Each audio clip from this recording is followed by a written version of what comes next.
এটা আসলে একদম মহাবিশ্বে একটা রেকর্ড হয়েছে। আমাদের নেতা এরকমই দরকার। প্রত্যেকটা মহাদেশে নেতা এরকম হওয়া উচিত। আমাদের নেতা তারেক রহমান যেদিন বাংলার জমিতে পা রেখেছে 17 বছর পর, তখন তো সাধারণ জনগণ এবং সে নিজেও 300 ফিটে কথা বলেছে, সাধারণ মানুষের কথা শুনেছে এবং তখন আমরা সামনাসামনি দেখেছি।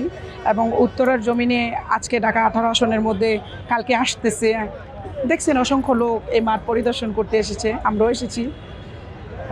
কি বলবো, নেতা তো নেতা, তাকে দেখলে বোঝা যায় যে সে নেতা, প্রকৃত নেতা।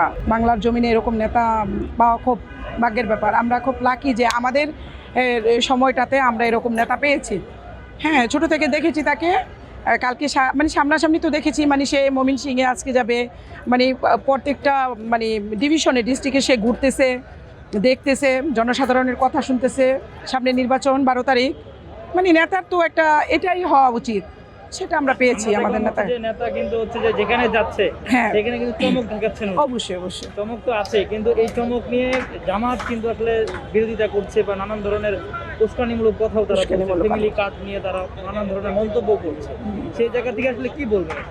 আসলে ফ্যামিলি কার্ডের ওখানে দেখবেন যে আমাদের 18 আসনের জাহাঙ্গীর ভাই যে লিফলেটটা আমরা দিয়েছি, ওটার মধ্যে লেখা যে আপনার প্রথমে লেখা ফ্যামিলি কার্ড, তারপরে হলো আপনাকে কৃষকদের একটা সুযোগ সুবিধা, শিক্ষা, কর্মসংস্থান, স্বাস্থ্যসেবা, সব কিছু মিলে কিন্তু ওখানে 8টা দেওয়া হয়েছে। যে এই 8টা জিনিস যেভাবে তারেক রহমান যে 31 দফা দিয়েছেন, এই 8টা ওই 31 দফার মধ্যেই পড়ে। তো ওই হিসাবে জাহাঙ্গীর ভাই বলেছেন 18 আসনের যে আমাদের এমপি মনোনীত প্রার্থী দানের শেষে বলেছেন যে 8টা আমি পূরণ করব, না করলে আপনারা আমাকে ধরবেন, আমি যেহেতু এখানকার বা আপনাদের এমপি ধরতে পারবেন। তো আমরা ওইভাবেই কিন্তু প্রচারণা করছি। আর জামাতের বিষয়টা যেহেতু বলছেন, ওনারা উস্কানিমূলক কথা বলছে বিএনপিকে, বা বলতেছে যে ফ্যামিলি কার্ড নিয়ে উপহাস করতেছে। আসলে কি একটা জিনিস মনে রাখবেন, দুর্বল মানুষ সবসময় অপরের বদনাম বলে, গীবত গায়। তবে জামাতকে নিয়ে আসলে আমাদের বিএনপিদের বলার কিছু নাই। তারা এখন ক্যান্ডিডেট নির্বাচন করবে, করুক। ভোট কেন্দ্রে গেলেই তো সাধারণ জনগণ যাকে ভালোবাসবে তাকে ভোট দিবে। আমরা 100% আশাবাদী যে আমরা বিএনপি অবশ্যই পাশ করব, কারণ আমাদের তারেক রহমান সব জায়গায় যাচ্ছে, পাশাপাশি আমরা যারা যাচ্ছি, এই জনসাধারণের এত উৎসাহ, ঢল বা তাদের সারা যে ভোট দিতে যাবে।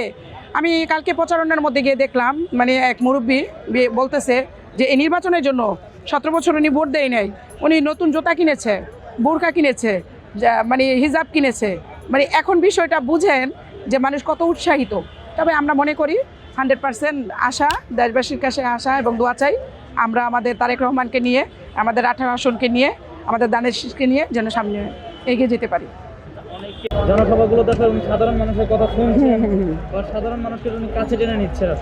এই যে নেতার যে উদারতা বা যে ভালোবাসা যদি বলি, সেই জায়গা থেকে তারেক রহমানের বিকল্প নিয়ে আসে না। আসলে জনসাধারণের কাছে আমাদের তারেক রহমান যেভাবে যাচ্ছে, এটা কি আপনি না, বাংলার মানুষের কাছে আমি প্রশ্ন রাখতে চাই, কোনো নেতা বা নেত্রী যারা আগে ছিল কখনো কি এরকম করে গিয়েছে? না, কখনোই যায়নি। আমি দেখিনি, আমি ছোটো থেকে বড় হয়েছি, দেখি নাই। সো উনি কিন্তু একদম রিক্সাওয়ালা থেকে শুরু করে, দিনমজুর থেকে শুরু করে, একদম সাধারণ কি বলবো, যারা এটা বললে আসলে খারাপ শোনা যায়, ওইভাবে বলি না, একদম গরিব মানুষদের যে এই কথাগুলো, আমাদের সাবজেক্ট বাতি দেন, আমরা যে মধ্যবিত্ত বা উচ্চবিত্ত যারা আছি বাদ দেন, উনি যে এই যে জনসাধারণের কথাগুলো শুনতেছে, এটা আসলে একদম মহাবিশ্বে একটা রেকর্ড হয়েছে। আমাদের নেতা এরকমই দরকার। প্রত্যেকটা মহাদেশে নেতা এরকম হওয়া উচিত। হ্যাঁ, জড়িয়ে ধরছে। এবং এটা দেখেছেন যে উনি একদম বাংলাদেশে আসার পরে উনি গুলশানে ওনার বাসা থেকে একদম ওনার প্রটোকল ছাড়াই উনি রাস্তায় হাঁটতেছে, একদম সবাই দেখে অবাক। এরকম বাংলা জমিনে কখনো আমরা আগে দেখিনি বা কেউই দেখে নাই। খুব খুশি তার দেখে, জনগণও খুব খুশি, দেশবাসী খুশি, আমরাও প্রাউড ফিল করি।